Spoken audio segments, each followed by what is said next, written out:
नाप के अकॉर्डिंग आपको कटिंग करनी है। ये आप यहाँ से बंद वाली साइड से लेके खुले वाली साइड की तरफ इंच टेप को ऐसे रखेंगे।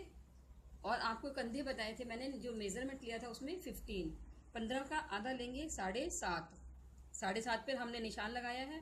अगर आप चाहें, आपको किसी तरह का कोई डाउट हो तो सिर्फ 2 पॉइंट, ये देखिए 7.5 ये हमारे पास आ गया, यहाँ से 2 पॉइंट आप आगे सिलाई के लिए ले सकते हैं। अगर आप किसी वजह से नहीं भी लेना चाहें, इस पर कोई फर्क नहीं पड़ेगा। ये हमारे कंधे आ गए हैं। और इसके बाद हमें लेंगे आर्मोल।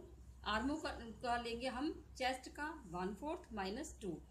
आपकी चेस्ट है 36 इंच, 36 का चौथा भाग हो गया 9, 9 में -2 करेंगे, वो आ गया 7।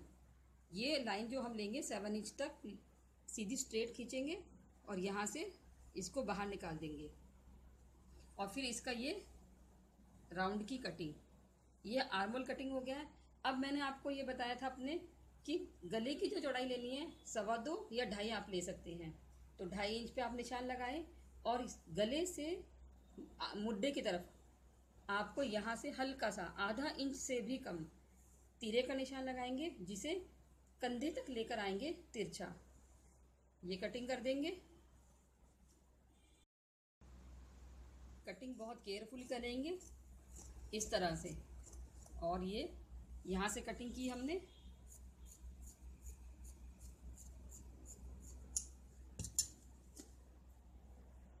अब आगे पीछे भाग को बिल्कुल अलग कर लेंगे बराबर फिटिंग के अकॉर्डिंग।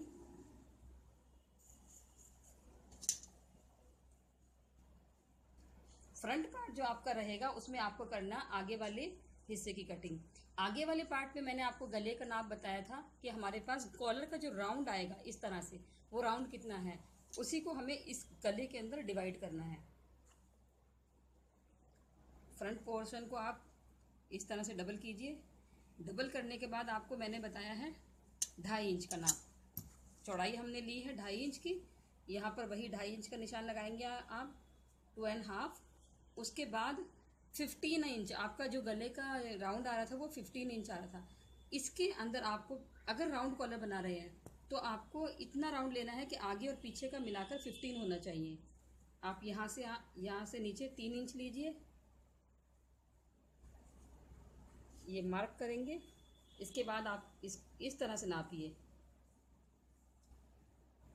5 ये आ गया, 5 पीछे आ गया 10, और यहाँ से 5, 2.5 ये आ गया। और जब इसको वापस खोलेंगे तो पूरा राउंड आ जाएगा 5।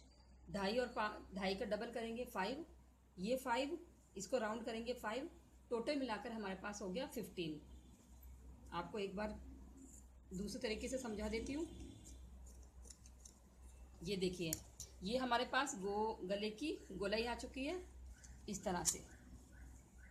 अब इसे आप वापस से मेजरमेंट कर लीजिए। अगर आपका नाप सही है तो कॉलर कहीं भी नहीं जाएगा। ये 10 इंच हो गया, और जब आप इसको वापस करेंगे तो ये आपके पास 5 इंच हो गया। 10 और 5 15 इंच, ये गला हमारा एग्जैक्टली बनेगा। कॉलर के लिए मैंने आपको मेजरमेंट बताया था 15 इंच का। इस तरह की पट्टी आपको मार्केट में इजीली मिल जाएगी। अगर किसी वजह से आपको ये पट्टी नहीं मिल पाती है तो आप ये फिजिंग पेपर पर भी कटिंग कर सकते हैं। मैं आपको दोनों पर कॉलर कटिंग करना सिखा देती हूँ। ये वाली पट्टी अगर आपको मिल जाती है तो आपको इसके अंदर सीधी लंबाई लीजिए आप यहाँ से 15 इंच, क्योंकि 15 इंच हमें रेडी रखना है कॉलर। 15 पर निशान लगाइए आप।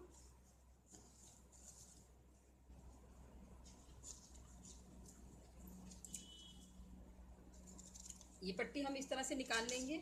अब इसको आप यहाँ से बराबर रखकर,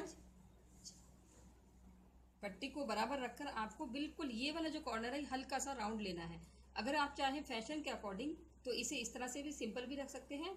वैसे राउंड लड़कियों के लिए राउंड ज़्यादा बेटर रहेगा। ये देखिए, बिल्कुल हल्की सी कटिंग की है। और दूसरा, अगर आप पूरा राउंड कॉलर बनाएंगे तो आपको नीचे वाले पोर्शन से ये चीज़ इतनी सी, बिल्कुल ज़रा सी 2 पॉइंट में कटिंग करनी है, ये इस तरह से। अगर ये पट्टी अवेलेबल है तो आप देखेंगे कि यहाँ पर गम लगा हुआ है, जिससे ये इस पर कपड़े पर प्रेस के थ्रू हम इजीली चिपका सकते हैं। अगर ये नहीं है और आप अगर सिंपल कॉलर डक के ऊपर बनाना चाहें तो उसका एक सिंपल तरीका है, कपड़े पर आप इसको रखकर यहाँ पर एक कच्चा टाका ले लीजिए या बड़ा वाला टाका लेकर सिलाई कर लीजिए। लेकिन मैं इसको प्रेस से चिपका रही हूँ। इसके लिए प्रेस का टेम्परेचर एकदम ज़्यादा रखना है। यहाँ से कपड़ा हम सिर्फ इतना सा छोड़ेंगे और इसे बिल्कुल बराबर रखेंगे।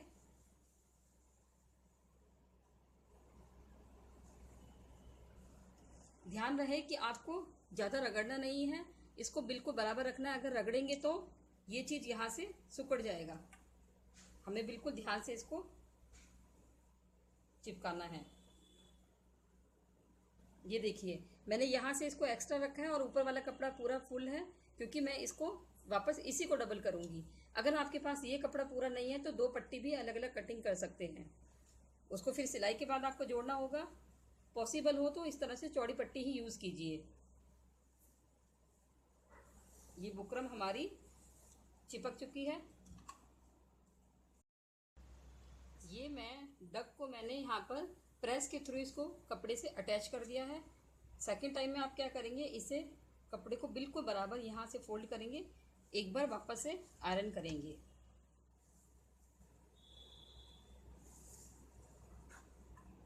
आयरन करने के बाद अब इसे आप बराबर कटिंग कर लीजिए। जितना हमें कपड़ा चाहिए सिलाई में फोल्ड करने के लिए उतना ही कपड़ा रखना है आपको, बाकी एक्स्ट्रा कटिंग कर दीजिए।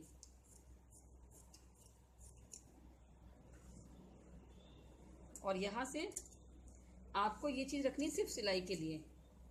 इतना कपड़ा छोड़ेंगे आप जितना कि सिलाई में दबाना है, बिल्कुल डग के बराबर कटिंग नहीं करनी है।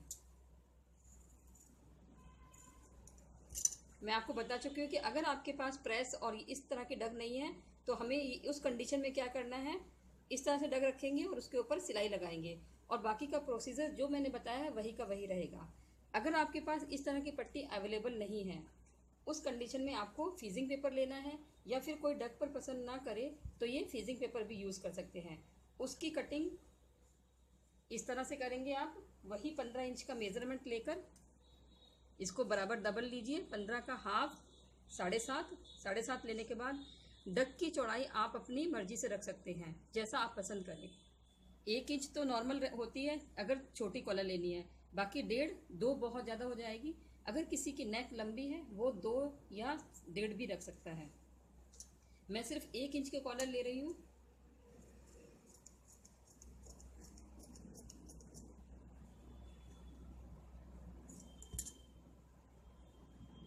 और इसी तरह से जैसे मैंने अभी बताया था, इसको हल्का सा राउंड लेंगे और यहाँ से बिल्कुल थोड़ा सा राउंड 1 इंच के अंदर इसको। बाकी ये चीज़ आपको कहीं से कुछ भी नहीं छेड़नी है। ये जब जेंट्स कॉलर बनाते हैं ये तब हम इसके पीछे वाली साइड से हल्की सी गोलाई लाते हैं, लेकिन लेडीज़ कॉलर में इस गोलाई की ज़्यादा ज़रूरत नहीं होती। अब मैं आपको इसके सिलने का तरीका समझाती हूँ।